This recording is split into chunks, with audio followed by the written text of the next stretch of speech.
timu zetu kubwa hapa nchini kwa maana ya Yanga Africans lakini na Simba Sports Club zimekubaliana kwamba mechi yao itafanyika hapa kwetu uwanja wa New Amani Complex. Kitu ambacho ni heshima kwa nchi lakini heshima kwa rais wetu kwa kuboresha ile miundombinu, watu wanavutiwa, wanataka kuja. Kwa hiyo ni mechi kubwa, tunajua nchi yetu hii mechi ya Yanga na Simba ndio mechi kubwa kuliko zote.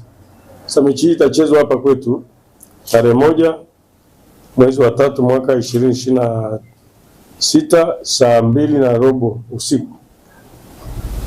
Jambo muhimu ambalo tunataka jeshi la polisi kulieleza hapa ni kwamba tunaelewa kwamba mashabiki wa timu hizi ni wengi. Sio hapa Tanzania tu, sio hapa Zanzibar tu, lakini Afrika Mashariki yote. Na uwezo wa uwanja wetu tunaelewa ni watu wasiozidi 16,000. Kwa hiyo wito nao utoa kwa wananchi wakate tiketi mapema. Wakate tiketi mapema ili waenjoy, kwa sababu tiketi naamini zitakuwa sio zaidi ya 16,000. Kwa hiyo sisi tutakachozingatia ni tiketi. Kwa hiyo nitoa wito tu kwamba kama utachelewa kukata tiketi zitaisha. Usipopata tiketi usije uwanja.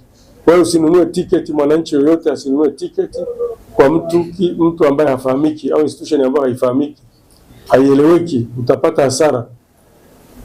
Hatutatoa nafasi, utaondoka. Hatutatoa nafasi ya wewe kuendelea kuwa pale. Kwa hiyo hakikisha unanunua tiketi genuine, hakikisha unanunua tiketi yako mapema, na ndio maana tumeona tutoe maelezo haya mapema ili watu wajue mapema. Una siku ya leo tarehe 27, una siku ya tarehe 28. Ni zinakutosha kabisa kununua tiketi.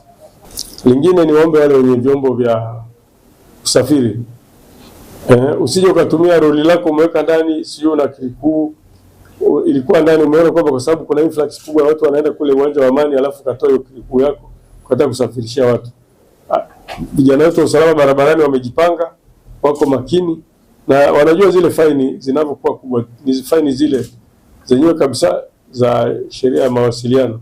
Kwa makini, ukijaribu kupakia abiria kwenye gari ambalo sio la abiria utakuwa umepata hasara kubwa sana. Lingine ambalo nataka niseme ni kwamba watu wote sasa kwa ujumla wale wenye tiketi waje pale wakiwa wana vitu ambavyo vinaweza kuhatarisha usalama wa watu wengine pale uwanjani.